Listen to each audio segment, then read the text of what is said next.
बिस्मिल्लाहिर्रहमानिर्रहीम। आज की बात में आज हम बात करेंगे, हमने डेल कार्नेगी का एक सिलसिला है, Dale Carnegie success of encyclopedia का ज़िक्र किया था हमने। डेल कार्नेगी कहते हैं कि दिमाग कभी भी बूढ़ा नहीं होता, ब्रेन डज़ नॉट ओल्ड। तो उसकी वो कहते हैं कि चाहे 70 साल तक आप पहुंच जाएं मगर दिमाग कभी बूढ़ा नहीं होता। हमारी अमूमन परसेप्शन यही है कि हम समझते हैं कि उम्र के साथ साथ जैसे वो ढलती उम्र आएगी और दिमाग हमारा ज़ईफ़ होता जाएगा, मगर कहते हैं ज़ईफ़ नहीं होता, मगर उसकी 17 उन्होंने रीज़न्स दी हैं या प्रैक्टिस दी हैं या टिप्स हम कहें उन्होंने एनसाइक्लोपीडिया ऑफ सक्सेस में दिए हैं। 15 हम कर चुके हैं, 16 आज करेंगे। उनमें सबसे अहम जो कहते हैं, सारे अहम हैं, उनमें ज़्यादा अहमियत देते हैं। कहते हैं कि मुसलसल मेहनत कीजिए, कंटिन्यूसली स्ट्रगल। यानी कहते हैं आप ज़िंदगी के किसी भी शोबे में हों मगर उस शोबे के बाद किसी और शोबे में चले जाएं मगर आप रिटायर ना हों, यानी आपका ज़हन रिटायर कभी भी नहीं होना चाहिए। आप ज़िंदगी के किसी शोबे में जिस्मानी तौर पर तो रिटायर हो जाते हैं या काम छोड़ देते हैं, मगर आपका ज़हन मुसलसल मेहनत की तरफ तकोदू में लगा रहना चाहिए। इसके लिए आज हम एक शख्सियत को डिस्कस करेंगे। इकनॉमिक्स की शख्सियत है, इकनॉमिक्स के बारे में है, तो वो फादर ऑफ इकनॉमिक्स कहा जाता है उनको, एडम स्मिथ।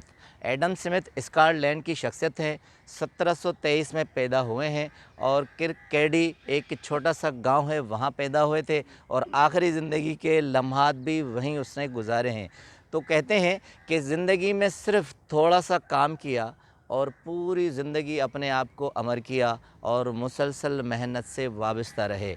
यूँ तो एक आम से प्रोफ़ेसर थे, फ़लसफ़े के प्रोफ़ेसर रहे ग्लासगो यूनिवर्सिटी में। 1764 में वो प्रोफ़ेसर थे और उसी दौरान एक किताब उन्होंने लिखी, द थ्योरी ऑफ सेंटिमेंट्स। अब ये द थ्योरी ऑफ सेंटिमेंट्स एक सिंपल किताब थी, इकनॉमिक्स पर किताब थी, मगर कहते हैं इस छोटी सी किताब ने उसे आलमों की सिफ में खड़ा किया। मगर कहते हैं उसके बाद दूसरा जो उन्होंने कारनामा दिया, वो सारे आलमों के बाद एक नई दुनिया में उसे मुतारफ़ करवाया गया। एडम स्मिथ ने वेल्थ ऑफ कॉमन किताब लिखी, वो इकनॉमिक्स की दुनिया में एक शाहकार कहा जाता है। उस किताब पर उसे फाउंडर ऑफ इकनॉमिक्स कहा जाता है, इसी किताब पर उसे पायनियर ऑफ इकनॉमिक्स कहा जाता है। कहते हैं कि इस किताब ने दुनिया में एक नई सोच दी। कहते हैं कि यूँ नहीं है कि सिर्फ़ एडम स्मिथ ने इकनॉमिक्स की बात की थी, इससे पहले बहुत से लोगों ने की, मगर एडम स्मिथ ने वेल्थ ऑफ कॉमन हेल्थ में जो तहकीक की है, उसने नई दुनिया को एक नया ख़याल दिया। अब वो ख़याल क्या है? एक किताब है, बहुत मशहूर है, 100 influential personality at the all time. उसमें विलियम एच हार्ट हैं, माइकल हार्ट हैं, उन्होंने 30th नंबर दिया है, 30वां नंबर दिया है इनको, एडम स्मिथ को। कहते हैं, वो लिखते हैं कि एडम स्मिथ पहले आदमी थे जिन्होंने जदीद तहकीक के तहत हमें ये बताया कि माशियात सिर्फ़ सोने के ज़ख़ायर नहीं हैं। इससे पहले जब भी हम माशियात का ज़िक्र करते थे हम ये समझते थे कि सोने के ज़ख़ायर और दौलत की बात है, मगर जो थ्योरी एडम स्मिथ ने दी इकनॉमिक्स में, वो कहते हैं कि सिर्फ़ माशियात दुनिया में कमाने का नाप नहीं है, यानी ज़मीन नहीं है, दौलत हमारी ज़मीन नहीं है। उसने कहा है हमारी सबसे बड़ी दौलत जो है वो मेहनत है। अगर आप ज़िंदगी में मेहनत करेंगे तो आप कामयाब होंगे, ना कि आपके पास सोने के ज़ख़ायर हों, बहुत सी दौलत हो और आपकी ये परसेप्शन हो कि आप दुनिया में कामयाब हो गए। अब कहते हैं कि मेहनत डिवीज़न ऑफ वर्क की थ्योरी भी जो उन्होंने वेल्थ ऑफ कॉमन हेल्थ में दी है, वो कहते हैं डिवीज़न ऑफ वर्क जो है, ज़िंदगी में आप अपने काम को डिस्ट्रीब्यूट करते रहें, मुख्तलिफ़ मराइल में आप उनको डिस्ट्रीब्यूट करेंगे तो आपकी ज़हनी थकावट भी नहीं होगी और आप मेहनत से भी जुड़े रहेंगे, आपका ज़हन हमेशा के लिए तरोताज़ा रहेगा।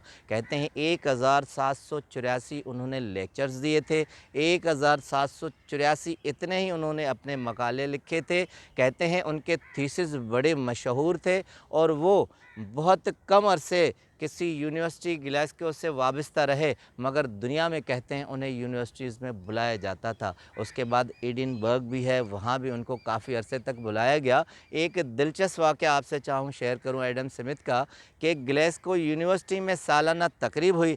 एडम स्मिथ को जब बुलाया गया तो कहते हैं न सिर्फ असातिज़ा के साथ शागिर्द और फ़ॉरेनर्स जितने भी आए थे, सब ने उठकर उनका जब नाम लिया गया, इस्तकबाल किया। जब तक वो स्टेज पर आए तालियां बजती रही, एक ही आवाज़ रही कि द मैन ऑफ मेमोरी, यानी हाफजे का आदमी। इसको टीचर भी कहा जाता था, द टीचर ऑफ मेमोरी। इसलिए कहते थे न सिर्फ वो फ़लसफ़े के उस्ताद थे, इकनॉमिक्स के फाउंडर थे, मगर केमिस्ट्री, बायोलॉजी के फार्मूले और दीगर चीज़ें भी दूसरे असातिज़ा उनसे पूछने आते थे।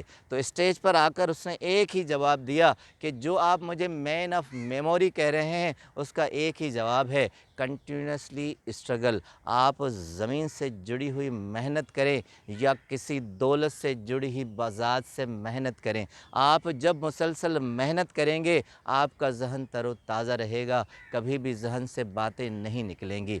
तो encyclopedia of success Dale Carnegie का यही फार्मूला एडम स्मिथ से वाबस्ता होता है कि उन्होंने 1790 में डेथ हुए हैं, 67 ईयर उम्र पाई थी। कहते हैं आखिरी लम्हे तक अगर उससे 50 साल पुरानी भी बात पूछी जाती थी, 50 साल पुराना भी फार्मूला पूछा जाता था, वो झट से बता देते थे। तो आप ज़िंदगी में कभी भी फ़ारिग होकर न बैठिए और अपने ज़हन को इस तरह इस्तेमाल कीजिए जैसे वो मुसलसल मेहनत की तरफ लगा रहे। आपका बहुत बहुत शुक्रिया।